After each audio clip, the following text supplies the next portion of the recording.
মৈৰাবাৰীৰ শংকৰাজান বিদ্যাপীঠত শিশু দিৱস উদযাপন। দাপোন নামৰ হাতে লিখা আলোচনী উন্মোচন। দাপোন আলোচনীখন যৌথভাৱে শুভ উন্মোচন কৰে মৈৰাবাৰী প্ৰেছ ক্লাবৰ কাৰ্যকৰী সভাপতি তথা জ্যেষ্ঠ সাংবাদিক বদৰুজ্জামান আক্তাৰ আৰু বিশিষ্ট কবি লেখক খাইৰুল ইছলামে। মৈৰাবাৰী শংকৰাজান বিদ্যাপীঠত আজি ছাত্ৰ-ছাত্ৰীসকলৰ এক উখল-মাখল পৰিৱেশৰ মাজত শিক্ষাগুৰুসকলে কাৰ্যসূচী অনুসৰি প্ৰথমে পণ্ডিত জৱাহৰলাল নেহৰু আৰু প্ৰাণৰ শিল্পী জুবিন গাৰ্গক সুঁৱৰি শ্ৰদ্ধাঞ্জলি জ্ঞাপন কৰাৰ লগতে মায়াবিনী গীত পৰিৱেশন কৰে। শিক্ষাগুৰু আৰু আমন্ত্ৰিত অতিথিসকলে বিদ্যালয় চৌহদত গছপুলি ৰোপণ কাৰ্যসূচী ৰূপায়ণ কৰাৰ পাছতেই আৰম্ভ হয় গ্ৰন্থ উন্মোচনী সভা আৰু ছাত্ৰ-ছাত্ৰীসকলৰ সাংস্কৃতিক অনুষ্ঠান। বিদ্যাপীঠৰ অধ্যক্ষ ফৰিদুদ্দিন আহমেদৰ সভাপতিত্বত অনুষ্ঠিত শিশু দিৱস উদযাপন অনুষ্ঠানত অতিথি হিচাপে উপস্থিত থাকি TMK হাইস্কুলৰ শিক্ষক ইৰফান উল হক চৌধুৰীয়ে পণ্ডিত জৱাহৰলাল নেহৰুৰ বিষয়ে ছাত্ৰ-ছাত্ৰীসকলক উদ্দেশ্যি চমু ভাষণ আগবঢ়ায়। উন্মোচকৰ ভাষণ আগবঢ়াই সাংবাদিক বদৰুজ্জামান আক্তাৰ আৰু কবি খাইৰুল ইছলামে হাতে লিখা আলোচনী প্ৰকাশ কৰি ছাত্ৰ-ছাত্ৰীসকলৰ মাজত সাহিত্য চৰ্চাৰ পৰিৱেশ সৃষ্টি কৰাৰ বাবে বিদ্যালয় কৰ্তৃপক্ষক ভূয়সী প্ৰশংসা কৰে। নিউজ ডেস্ক ৰিপৰ্ট খাইৰ নিউজ।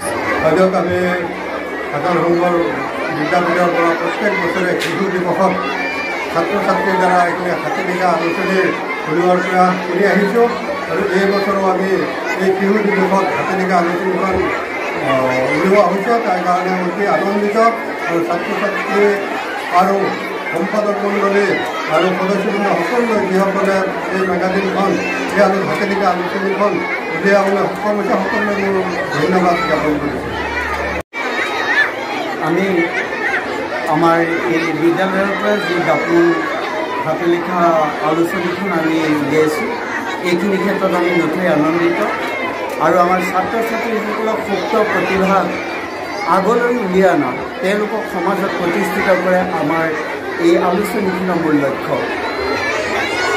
মৈৰাবাৰীৰ শংকৰাজান বিদ্যাপীঠত আজি শিশু দিৱস উদযাপন কৰা হৈ আছে। এই উপলক্ষে বিদ্যালয় কৰ্তৃপক্ষই এখনি হাতে লিখা আলোচনী প্ৰকাশ কৰিছে। দাপোন নামেৰে প্ৰকাশিত এই আলোচনীখন দেখিবলৈ পোৱা গৈছে, অতি ধুনীয়াকৈ বেটুপাত অংকন কৰিছে। বিদ্যালয় কৰ্তৃপক্ষই এনেকৈ যি পদক্ষেপ গ্ৰহণ কৰিছে হাতে লিখা, ক'বলৈ গ'লে আজিৰ বৰ্তমান যি সময়, যিটো সভা মাধ্যমৰ উদ্ভৱ গৈ ডিজিটেল মাধ্যমলৈকে পাইছে, সেই সময়তো যি আলোচনী প্ৰকাশৰ প্ৰাথমিক যি ধাৰা সেই অক্ষুণ্ণ ৰাখিবলৈ প্ৰয়াস কৰিছে, নিশ্চয় এক প্ৰশংসনীয় পদক্ষেপ। আৰু এনে এখন আলোচনী উন্মোচন কৰাৰ কাৰণে আমাৰ দৰে সাহিত্য চৰ্চাৰ লগত কিছু পৰিমাণে জড়িত ব্যক্তিসকলক উন্মোচক হিচাপে আমন্ত্ৰণ জনাই আমাক কৃতাৰ্থ কৰিছে। আমি যথেষ্ট সুখী। এই দাপোন আলোচনী আমাৰ লগতে মৈৰাবাৰী জ্যেষ্ঠ সাংবাদিক বদৰুজ্জামান আক্তাৰ ডাঙৰীয়া, তেখেতো লেখক কবি হিচাপে সকলোৱে পৰিচিত। আমি এই আলোচনীখন আজি এই মঞ্চত উন্মোচন কৰিবলৈ পাই যথেষ্ট সুখী অনুভৱ কৰিছোঁ আৰু বিদ্যালয় কৰ্তৃপক্ষৰ এনে পদক্ষেপক আমি ভূয়সী প্ৰশংসা কৰিছোঁ। আশা কৰি এই ধাৰা অব্যাহত থাকিব।